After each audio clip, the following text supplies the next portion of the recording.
Morto nel lettino dell'asilo nido a 9 mesi, quando le educatrici si sono accorte che il piccolo non respirava, hanno subito chiamato i soccorsi, ma gli operatori del SUEM 118, pur tentando una disperata rianimazione del bambino, hanno dovuto dichiararne la morte per arresto cardiocircolatorio.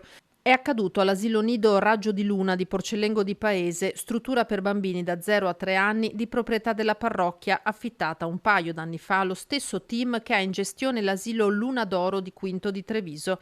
Apparentemente una morte bianca, quella del piccolo figlio di una coppia di castagnole. Ora sarà un'eventuale autopsia sul corpicino del bimbo a cercare di chiarire l'origine del malore fatale. La responsabile della struttura e il legale non hanno voluto rilasciare dichiarazioni sull'accaduto, che ha profondamente scosso anche le insegnanti. Ma guardi, anche per rispetto alla famiglia, nessun tipo di commento. Il via vai dall'asilo dei sanitari ha allarmato la piccola frazione. La notizia è in breve circolata, raggiungendo la sindaca di paese, Katia Uberti.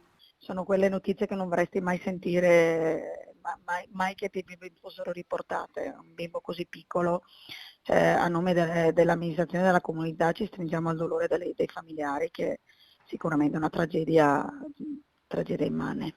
I genitori sotto shock sono stati trattenuti in ospedale per la notte, seguiti da uno psicologo dell'ULSS 2. Impossibile capacitarsi di una perdita così improvvisa, inspiegabile, straziante.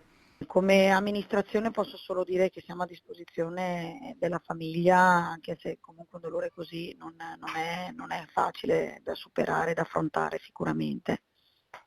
Purtroppo, ripeto, siamo ancora tutti sconcertati da questo fatto.